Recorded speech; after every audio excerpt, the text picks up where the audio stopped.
Welcome to ICTR Universe, where imagination meets innovation and every story begins among the stars. Here, we explore limitless ideas, bold visions, and the worlds that shape our future. Step inside the universe where creativity knows no boundaries. This is ICTR.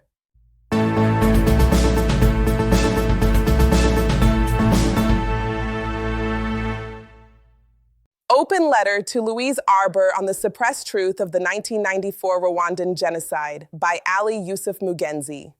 Dear Louise Arbour, I hope this message finds you well and in good spirits. As someone who has devoted a significant part of my career to journalism and advocacy for the truth about Rwanda and Burundi, and considering your advanced age, if you are reflecting on your past and contemplating life after death, I urge you to include your tenure as Chief Prosecutor of the International Criminal Tribunal for Rwanda, ICTR, for the reasons I outline in this letter. You betrayed Rwandans by compromising the UN Resolution number 955, adopted on 8 November 1994, which established the International Criminal Tribunal for Rwanda, ICTR, for the sole purpose of prosecuting persons responsible for genocide and other serious violations of international law committed in the territory of Rwanda and Rwandese citizens responsible for genocide and other such violations committed in neighboring states between 1st January 1994 and 31st December 1994. You set a precedent in United Nations history by failing to investigate an act of international terrorism, the shooting down of a presidential aircraft carrying 2 sitting presidents returning from a peace summit. Such an act has caused lasting damage to the reputation of the United Nations. The decisions I am referring to are disbanding the national team of the ICTR, which was tasked with conducting investigations into various matters, including to identify the persons responsible for the fatal rocket attack on the 6th of April, 1994. The concealment of the secret national team inquiry, internal memorandum, which contains details about the rocket attack on the 6th of April 1994 on Rwanda's presidential aircraft that resulted in the deaths of Rwandan President Juvenal Habyarimana, Burundi's President Cyprien Ntaryamira, the French crew, and everyone on board. Ceasing the investigation into the rocket attack on President Juvenal Habyarimana's aircraft, an act of international terrorism that fell within the ICTR statute as a violation of Article 4, related to Article 3 common to the Geneva Conventions. Only you, Louise Arbour, can explain why the ICTR national team, responsible for investigations into various issues, including to identify the persons responsible for the fatal rocket attack on the 6th of April 1994, was disbanded. This team had told you that it was close to uncovering the truth regarding the 2 competing theories about the rocket attack. The world community had long attributed the attack to hardline Hutus close to the president, but there was no evidence supporting that theory. There was some speculation that the Rwandan Patriotic Front, RPF, was responsible, and there were pieces of information to support that view. The national team obtained information in 1996 that a United Nations assistance mission to Rwanda, UNAMIR soldier, had overheard a radio broadcast over RPF network shortly after the plane crash, saying that the target has been hit. In addition, there was a report that a soldier in the Armed Forces of Rwanda, FAR, heard the same or a similar broadcast.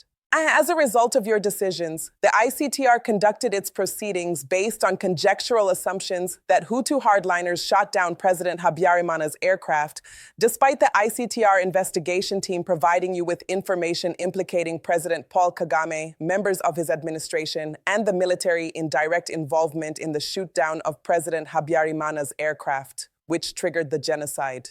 Instead of acting on this evidence, you concealed it, and it remains undisclosed to this day. Consequently, the ICTR concluded its proceedings by solely charging the Hutus. Your decisions have significantly compromised authentic reconciliation between Hutus and Tutsis. They have distorted the history of the Rwandan genocide to an extent that rectification becomes challenging unless Resolution 955 is reactivated. In February 1997, There was a dramatic turn of events in the investigation when three potential cooperating witnesses came forward. Two of the witnesses knew of each other's cooperation. The third was independent and we believe had no knowledge of the other two. The witnesses were all past or present members of RPF and, because of their duties, were in a position to personally know the accuracy of the information being furnished. The information furnished, although untested, was extremely detailed to the point of naming individuals involved in the planning and the execution of the rocket attack. The sources advised that the then leader of the RPF, General Paul Kagame, formed a network and that he and his senior advisors had put into effect a plan to shoot down the presidential aircraft as it approached Kigali Airport. I was extremely concerned at Judge Arbour's decision and felt that it was wrong both in law and policy. I returned to Kigali and a short time later resigned from the ICTR. Even James R. Lyons, the commander of investigations at the ICTR, disagreed with your decision to cease investigating the rocket attack because it was an act of international terrorism that clearly falls within the ICTR statute as a violation of Article 4 related to Article 3, common to the Geneva Conventions. As the commander of investigations, I believe that investigating the rocket attack was within the mandate of the ICTR. It was the spark that ignited all of Rwanda into a conflagration, which ultimately claimed the lives of 700,000 to 1 million men, women, and children. The United Nations Security Council had expressed abhorrence at this terrorist attack and had directed that all information regarding the event be collected. The ICTR statute, Article 4, specifically included acts of terrorism in its list of offenses. In my view, there was more than ample justification for the ICTR to consider the rocket attack as an international criminal event well within its jurisdiction. No member of ICTR leadership ever suggested to me that the investigation was outside the mandate. On the contrary, discussions among senior personnel concerned the enormous challenge that lay ahead to identify those responsible. Mr. Horrigan regularly briefed me and other senior ICTR staff members on the progress of the investigations, and that always included the plane crash investigation. Horrigan and some members of his team briefed Chief Prosecutor Louise Arbour during one of her few visits to Kigali. At no time did Judge Arbour relay to me, or to my knowledge, any other senior investigator that the plane crash was outside the mandate of the ICTR. Louise Arbour, Rwandans remain perplexed by your decisions. Horrigan suspected that someone from somewhere pressured you. I feel that unknown persons within the UN leadership and possibly elsewhere pressured Judge Arbour to end the national team's investigations into the shooting down of President Habyarimana. However, Edward S. Herman and David Peterson, the authors of Enduring Lies, the Rwandan Genocide and the Propaganda System 20 years later, directly assign responsibility to you. They described your actions as fiat, and noted that these were undertaken outside the ICTR's mandate, not by a decision of the court. After the conviction of Jean Kambanda, the Prime Minister of the interim government, you issued a statement. The sentencing of Jean Kambanda and the conviction of Jean-Paul Akayesu 2 days earlier are the most significant steps to date in the eradication of the culture of impunity in Rwanda and elsewhere in the world. How could you make such a ludicrous statement while sitting on the secret National Team Inquiry internal memorandum? Your statement failed to reveal the illegal tactics that the prosecutors under your command, possibly with your authorization, employed to coerce a guilty plea from the unfortunate Kambanda, who renounced his guilty plea immediately after his conviction, citing numerous dirty tricks by the prosecutor and his attorney.